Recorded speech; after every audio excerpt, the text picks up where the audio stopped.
नमस्कार दोस्तों, अगर आप सभी को चिंता रहती है, मतलब आप सभी को एंजाइटी और डिप्रेशन की प्रॉब्लम है, तो इस वीडियो को आप लास्ट तक देखिए। चाहे आईबीएस वाले रोगी हो या फिर बिल्कुल नॉर्मल इंसान हो जिसको एंजाइटी या फिर डिप्रेशन से आप लंबे समय से परेशान हो।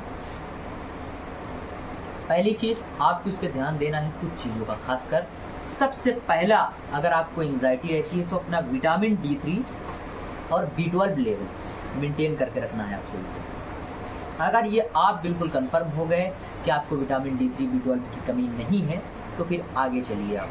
अब आप अपने बैकग्राउंड में हर चीज़ों के लिए CBT प्रैक्टिस करना शुरू कीजिए।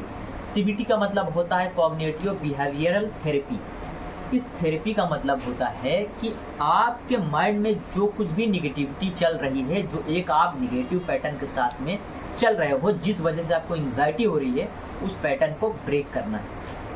ब्रेक इस तरीके से करना है कि अगर आप ये सोचते हो कि आप निराश में हमेशा, मतलब निराशा आपके माइंड में रहता है कि आप फ्यूचर में कुछ नहीं कर पाओगे, आप क्या ही करोगे फ्यूचर में, तो आप निगेटिव इंसानों को, जो असफल इंसान है अपनी ज़िंदगी में, उसको छोड़कर आप जो जितने इंसान सफल हैं, जो सक्सेसफुल हैं, उनकी ओर भागना शुरू करिए। हमेशा उनको देखिए कि वो ज़िंदगी में कितना ऊपर चले गए, कितना पैसा कमा गए, कितना अच्छा बिल्ड कर लिया, कितना अच्छा बिजनेस कर रहे हैं, और हम हैं कि उन असफल इंसानों में गिने जा रहे हैं। तो मुझे इन असफल इंसानों को ना देखकर हमें उन सफल इंसानों की ओर देखना है, उनकी कॉपी करनी है, उनका जो स्ट्रक्चर है उसे फॉलो करने की पूरी कोशिश करनी है।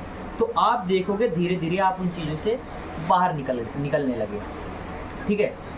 और आपको अपना दिनचर्या बिल्कुल फिक्स रखना है, मतलब आपका सोने का समय जो होना चाहिए वो बिल्कुल डिसाइड होना चाहिए। रात में अगर आप 10 बजे सो रहे हो तो डेली 10 बजे सो और सुबह 6 बजे उठना है। ऐसा मत करो कि कभी आप 7 बजे ही रात में सो गए, कभी आप रात में 11 बजे सो गए, कभी आप रात में 2 बजे सो गए।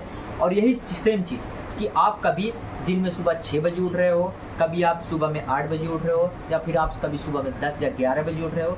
तो ये सारे रीजंस हैं जो कि आपके डिप्रेशन और एंजाइटी की समस्या को बढ़ाते हैं। तो इन चीज़ों को आपको समझना चाहिए कि आपका जो दिनचर्या है उसे बेहतर रखना है। इसमें लोग डाइट की भी बात करते हैं, तो डाइट, इसमें आप सभी को ज़्यादा से ज़्यादा न्यूट्रिशंस वाली चीज़ें लेनी है, ज़्यादा से ज़्यादा जो ग्रीन सब्जियां हैं उसका इस्तेमाल करना है, इसमें ज़्यादा से ज़्यादा आपको फल इस्तेमाल करने हैं, इसमें ज़्यादा से ज़्यादा आपको ड्राई फ्रूट इस्तेमाल करना है। और ड्राई फ्रूट्स हमेशा आप सभी को भिगो के खाना है, रात के टाइम आप भिगोइए और सुबह के टाइम उनकी सारे जितने भी मतलब एक तरीके से उसमें जितने ड्राई फ्रूट्स हैं, जिसमें आप ये देखते हो कि इसमें चमड़ा है, तो उस चमड़े को आप सभी को निकाल लेना है, फिर उसके बाद आप सभी को इसका इस्तेमाल करना है। तो ये चीज़ें, और आप सभी को बिजी रहना है। सबसे पहले आप अपना टाइम कंफर्म करिए, जिस तरीके से आपने सोने और उठने का समय कंफर्म किया, सेम उसी तरह से आप सभी को खाने पीने का समय, ऑफिस में काम करने का समय, दुकान खोलने का समय, या फिर बिजनेस पे आप जाते हो उसका एक कंप्लीट टाइमिंग फिक्स होनी चाहिए, और उसी टाइम के आधार पे काम कीजिए। सुबह के टाइम 8 बजे आप अगर ब्रेकफास्ट करते हैं तो डेली 8 बजे करने की कोशिश कीजिए। 12 या 1 या 2 बजे आप लंच करते हैं तो वही उसी फिक्स टाइम पर लंच करने की कोशिश कीजिए। और रात में जो आप डिनर करते हैं उसका भी एक समय निर्धारित कीजिए, और उसे भी आप रात में 8 या 9 बजे तक कर ही लीजिए, और कोशिश करिए कि 10 बजे तक आप सो ही जाइए।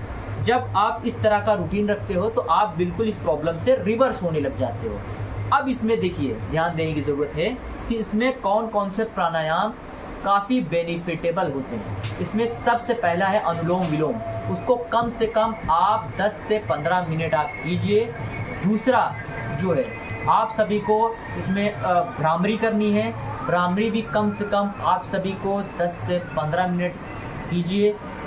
अगर आपके पास टाइम का प्रॉब्लम है तो आप इसे 10 मिनट या फिर 8 मिनट या फिर 5 मिनट ही कर सकते हैं, आप अपने अनुसार वो चीज़ें देखिए, ठीक है। तो पहला हो गया अनुलोम विलोम, दूसरा हो गया भ्रामरी, और तीसरा हो गया उद्गिष्ट। ये तीनों आप YouTube पर सर्च करोगे तो वीडियोस मिल जाएंगी इजीली।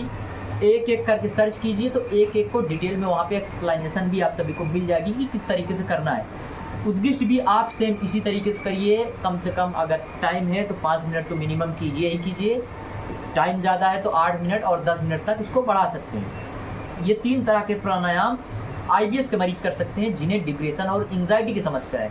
लेकिन अगर आप IBS से परेशान नहीं हो, आप पेट रोगी नहीं हो, लेकिन फिर भी आप सभी को ये प्रॉब्लम रहती है, तो आप सभी को इसमें कपालभाति भी ऐड कर देनी है। आपको ये 4 प्राणायाम करने हैं और चारों आपको 10-10 मिनट करने हैं। तब आप देखिएगा कि आप इस बीमारी से तेज़ी से रिकवर होने लगे और बहुत जल्दी ठीक होने लगे। इसमें कुछ और भी हैं जो जड़ी बूटियाँ या फिर एक तरीके से नेचुरल प्रोडक्ट्स हैं जो आपको इस बीमारी से रिवर्स करने में हेल्प करते हैं। पहला है शिलाजीत। शिलाजीत का इस्तेमाल कीजिए, वो आपके बॉडी में टेस्टोस्टेरोन लेवल बढ़ाएगा, साथ ही आपका माइंड अच्छा रखेगा और आपके बॉडी में एनर्जी लेवल को इंक्रीज करेगा। दूसरा है अश्वगंधा पाउडर या फिर अश्वगंधा गोली भी आती है, उसका भी आप इस्तेमाल कर सकते हो। उसे डेली रात के टाइम 1 चम्मच, आधा गिलास हल्का गुनगुना पानी में 1 चम्मच मिक्स कीजिए और डेली पीजिए। या फिर इसकी बहुत सारी कैप्सूल्स भी बनाकर बहुत सारी कंपनियां सेल कर रही हैं, तो उसका भी इस्तेमाल आप कर सकते हो। तो ये कुछ 1-2 प्रोडक्ट्स हैं जो आपके एंजाइटी लेवल में काफ़ी ज़्यादा हेल्प करेंगे। तो दोस्तों मैं उम्मीद करता हूँ वीडियो पसंद आया। वीडियो को लाइक, चैनल को सब्सक्राइब जरूर करिए, वीडियो को ज़्यादा से ज़्यादा लोगों तक पहुँचाइए, ताकि जो इस तरह की समस्या मतलब डिप्रेशन, एंजाइटी और थिंकिंग से जूझ रहा है उसको इन चीज़ों से काफ़ी ज़्यादा हेल्प मिल सके। एक बात और ध्यान रखिए कि इसमें विटामिन D3, B12 जिसके बॉडी में कम रहेगा उसको बेवजह भी एंजाइटी हो सकती है, लेकिन जैसे B12, D3 का लेवल आप क्लियर कर लेते हैं तो ऑटोमेटिक वो एंजाइटी ठीक हो जाती है। तो ये चीज़ का थोड़ा ध्यान देना है आप सभी। चलिए मिलते हैं आपसे अगली वीडियो में, तब तक के लिए शुक्रिया।